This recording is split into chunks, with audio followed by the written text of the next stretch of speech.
नमस्कार। आज मैं आप लोगों को अलंकार के बारे में बता रही हूँ। विश्व साहित्य में, विशेष रूप से भारतीय साहित्य में अलंकारों का बहुत महत्व है। भारतीय काव्य शास्त्र में इस वाणी विभूषकों का बहुत गान हुआ है। अलंकार शब्द की व्युत्पत्ति दो प्रकार से होती है। करण से अलंक्रियते अनेन त्यलंकारः, या भाव में ध्याय प्रत्यय करने से अलम जोड़कृत जोड़धय जो अलंकृत करे वह अलंकार है। अलंकार की परिभाषा विभिन्न विद्वानों ने भिन्न भिन्न प्रकार से दी है और उसके स्वरूप में भी परिवर्तन होता रहा है। सर्वप्रथम आचार्य भरत ने नाट्यशास्त्र की रचना की, लेकिन उन्होंने अलंकार की कोई परिभाषा नहीं दी। ऐसी बात नहीं है कि वो परिभाषा दे नहीं सकते थे, परंतु उन्होंने उसे परिभाषित करना आवश्यक न समझा। इसके बाद भामा आए।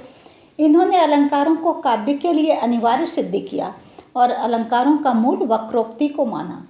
वक्रोक्ति से भामा का तात्पर्य शब्द और अर्थ की विचित्रता था। भामा ने वक्रोक्ति पर बल तो दिया, परंतु उसकी भी एक परिभाषा नहीं दी। परिभाषा देने वालों में सर्वप्रथम आचार्य दंडी हैं। उन्होंने परिभाषा देते हुए कहा, काव्य शोभाकरान धर्मान अलंकारान प्रचक्षते उपकुर्वन्ति तम शंतम ये अंग द्वारेण ज्ञातुचित। दंडी ने शोभाकारक धर्म पर जोर दिया और कहा कि काव्य के शोभाकारक धर्म का नाम अलंकार है। अब दूसरी परिभाषा वामन ने दी। उन्होंने कहा, काव्य ग्राह्य मलंकारात सौंदर्य मलंकार, अर्थात काव्य अलंकार से ग्राह्य होता है। इन्होंने कहा कि दंडी ने जो परिभाषा दी वह मेरी नहीं है। मात्र शोभाकारक अलंकार नहीं है, वरन जो भी सौंदर्य है वह अलंकार है। वामन के समय तक गुण और अलंकार में भेद नहीं हुआ था।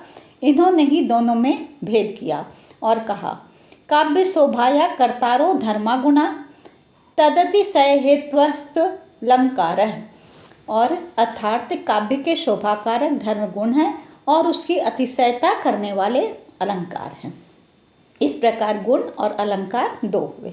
आनंदवर्धन का कहना हुआ, वाग विकल्प अर्थात कथन के अनूठे ढंग जो हैं वो अनंत हैं और उसके प्रकार ही अलंकार हैं। अनंता ही वाग विकल्पा तत्प्रकारा एव चालंकारा।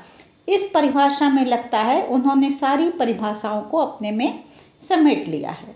अब आचार्य रुय्यक के अनुसार अभिधान प्रकार विशेषा एव चालंकारा, अर्थात अभिधान या कथन के प्रकार विशेष को अलंकार कहते हैं। कुंतक के अनुसार विदग्धों के कहने के ढंग ही वक्रोक्ति हैं, वही अलंकार हैं। और उन्होंने परिभाषा देते हुए लिखा, उभावेतालंकार्यो तय पुनरलंकृति वक्रोक्ति रेव वैदग्य भंगी भणी तिरुच्यते। मम्मट के अनुसार आचार्य मम्मट ने परिभाषा देते हुए कहा, काव्य के वे धर्म जो काव्य के शरीरभूत शब्द एवं अर्थ को अलंकृत कर उसके माध्यम से काव्यांगभूत रस का भी उपकार करते हैं, वे अलंकार कहलाते हैं। और इन्होंने परिभाषा देते हुए लिखा है, ये रसस्यांगिनो धर्मा सौर्यादय गवात्मनः उत्कर्ष हेतु वस्तु सियुख रचल स्तुतयो गुणा उपकुर्वन्ति तम समतम ये अंग द्वारेण ज्ञातुचित हारादिवलंकारस्ते अनुप्रासोपमादयः। अर्थात मम्मट के अनुसार काव्य में रस अंगी हैं, उसके उत्कर्षक नित्य धर्म गुण हैं। वे रस के वैसे ही धर्म हैं जैसे मनुष्य के धर्म सूरता आदि हैं। अलंकार हार आदि आभूषणों के समान हैं, वे कदाचित रस का उपकार करते हैं, सर्वदा नहीं। अब आचार्य विश्वनाथ जी के अनुसार अंगद आदि के समान शोभा की अतिशयता और रसादि के उपकारक शब्दार्थ के अस्थिर धर्मों को अलंकार कहते हैं। शब्दार्थ यो रसस्थिरा ये धर्मा शोभाति सायिन रसादीनुप कुर्वन्तो अलंकार स्तंगे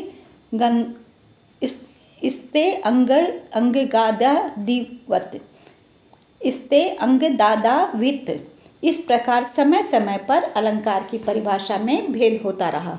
हिंदी में भी कुछ लोगों ने अलंकार की परिभाषा दी, परंतु उनमें शुक्ल जी की परिभाषा ही श्रेष्ठ है। रीतिकाल के पद्माकर ने अलंकार को परिभाषित करते हुए लिखा, शब्दहु ते कहूँ अर्थ ते, कहूँ दुहते उर आन, अभिप्राय जिहि भांति जय अलंकार सो मान। इस परिभाषा से बात स्पष्ट नहीं होती है। पद्माकर जी ने एक प्रकार से अलंकार की परिभाषा नहीं दी, वरन उसके वेदों के आधार पर उसको परिभाषित करने का प्रयास किया है।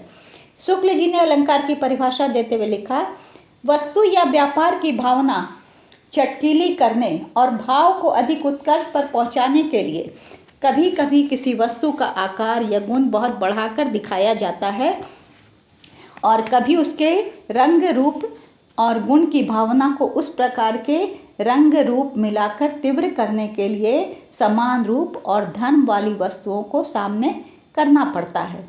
कभी कभी बात को घुमा फिरा कर भी कहना पड़ता है। इस तरह के भिन्न भिन्न विधान और कथन के ढंग ही अलंकार हैं। ये परिभाषा आचार्य रामचंद्र शुक्ल जी ने दी। तो अलंकार के संबंध में दी गई विभिन्न परिभाषाओं को देखने के पश्चात हम इस निष्कर्ष पे पहुंचते हैं कि मूलतः आचार्यों की दो धाराएं हैं, अलंकारवादी और रसवादी। रसवादी अलंकार को मूल तत्व न मानकर रस को मूल तत्व मानते हैं और अलंकारवादी रस को मूल तत्व न मानकर अलंकार को मूल तत्व मानते हैं। तो ये हुई अलंकार के परिभाषा और अलंकार किसे कहते हैं। वस्तुतः जैसे कि कोई नारी आभूषण पहन लेती है तो उससे उसका सौंदर्य बढ़ जाता है, ठीक उसी प्रकार से काव्य में जब अलंकारों को डाला जाता है तो वे काव्य की शोभा को, उसकी सुंदरता को बढ़ा देते हैं, उसमें चार चांद लगा देते हैं। धन्यवाद।